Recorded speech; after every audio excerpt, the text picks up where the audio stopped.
Have you ever been sitting at your desk on a lazy Friday afternoon? The AC is blasting, your mind is already drifting towards your soft, cozy bed at home, and then, out of nowhere, a coworker utters one single sentence. A sentence that completely destroys your peaceful weekend and turns it into a 1,000-kilometer driving marathon? Hello, everyone, and welcome to Rambak Today, Struggle Today, the podcast where we take life's chaotic moments, struggles, and absolute disasters and turn them into a comedy show. I'm your host, Ayad, flying solo today. I'll be sharing a fresh, first-hand experience of a no-plan weekend trip. No itinerary, no hotel bookings, nothing but the sheer impulsive energy of Thai office workers. 2 days, 1 night, 4 provinces, 7 landmarks, and over 1,000 kilometers on the road. How chaotic was it? Let's get into it. So here's the setup. My office crew is a big family. I'll break it down by age. I'm the oldest, big brother Ayad. Next in line are Pan, Angun, Boz, and Pai. They're roughly the same age.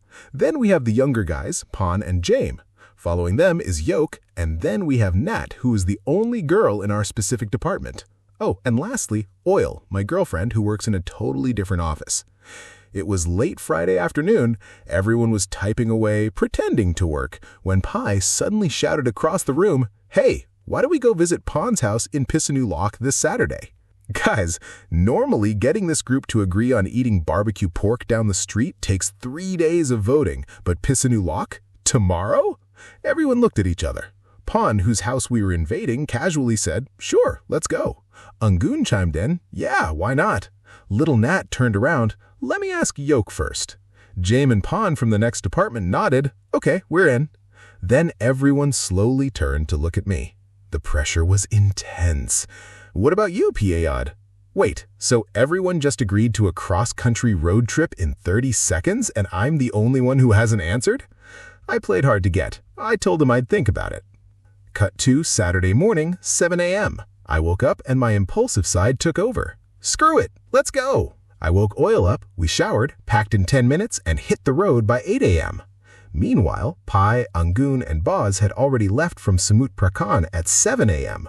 Pan, he actually drove back on Friday night to prepare the house. And Nat and Yoke, they had urgent office work, so they wouldn't leave until 3 p.m. Same trip, totally different time zones. It was already a logistical nightmare. Our first rendezvous point from my car and Pai's car was Wat Luangpa Utang, a massive Buddha carved into a mountain in Suphanburi. We arrived just past 11 a.m. under the blazing sun. We paid our respects, and at noon, we floored it to Chai Nat province to visit Wat Kositaram. We got there by 2 p.m. So far, so good, right?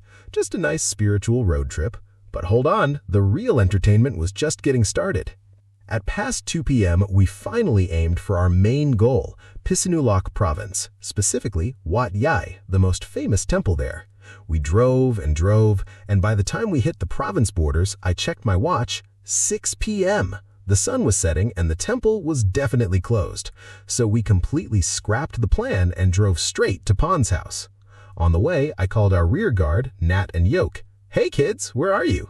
A very annoyed voice answered, "We're in Nakhon Sawan, Payad, but the highway police just pulled us over for speeding." Classic, trying to catch up to the group and getting a speeding ticket as a souvenir. Finally, just after 6 p.m., Oil and I arrived at Pan's house. At 7 p.m., Pai, Angun, and Boz arrived. The speed racers, Nat and Yoke, finally made it around 8 p.m. Once the squad was assembled, the party began. We ate, drank, and talked until 1 a.m.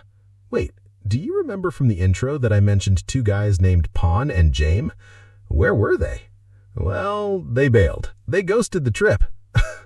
We thought they were driving behind us, but nope, they were probably asleep in their beds in Bangkok.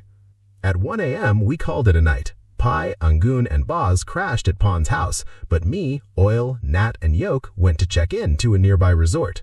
Oil and I got room 12D. Yoke and Nat got room 12. Now, listeners, when you travel in Thailand and stay in provincial resorts, the biggest thing you have to worry about isn't the robbers. It's the supernatural. Sunday morning, I saw Yoke and Nat. They looked like pandas, huge dark circles under their eyes. Nat walked up to me and whispered, Payad, we saw something last night. I was like, saw what? A woman with long hair in a traditional white dress. She was standing at the foot of the bed. We couldn't sleep all night. We were terrified. Oh, fake shivers. Yep, the girls hit the Thai ghost jackpot, the classic lady in the white dress. And what about me and Oil in 12D? Or Yoke, the macho boyfriend in room 12? We slept like logs. I wouldn't have woken up if the ghosts started singing the national anthem. 7 a.m. Oil and I went to a nearby gas station to grab coffee. Soon, the boys, Pai, Angun, and Boz showed up. Nat and Yoke, don't even ask. After seeing a ghost, getting them out of bed and ready was going to take forever, so we left them behind for a bit. Our first mission for Sunday was the temple we missed yesterday, Wat Yai. We finally got to see the beautiful Praputachinarat statue. While we were there, Pon called and said he was taking his son for a walk at the nearby Chan Palace ruins. We drove over to join them, and eventually the ghost survivors, Nat and Yoke, caught up with us. We all paid our respects to the monument of King Naresuan the Great. After the spiritual stuff, it was time for food. You can't go to Pisanulak without eating at Pongki chicken rice. It's legendary. We stuffed our faces until we couldn't breathe. With full stomachs, we said goodbye to Pon and his son, jumped back in our cars, and floored it to Phetchabun province to see the famous Wat Pa Sawn Keo, the temple on the glass cliff. We arrived around 10 a.m. Honestly, the atmosphere was incredible. We spent almost 2 hours there, taking in the mountain breeze, making the back pain from driving totally worth it. Right at noon, we mobilized again and headed to Khao Ko Mountain Viewpoint. We got to Khao Ko just past noon. Now imagine this, driving hundreds of kilometers, crossing provinces, climbing mountains just to see this majestic view. We spent a grand total of 15 minutes? Yes, 15 minutes. I got out of the car, took 2 pictures, looked at my girlfriend and said, "All right, let's go home." After those precious 15 minutes, I started my engine and began the ultimate long-take drive back to Samut Prakan. No sightseeing stops, no breaks unless necessary, just a straight shot down the mountains, through Saraburi, hopping onto Motorway 9 and pulling into my driveway at exactly 7 p.m. So, let's summarize this no-plan 2 days, 1 night trip. 4 provinces, 7 landmarks, and over 1,000 kilometers driven.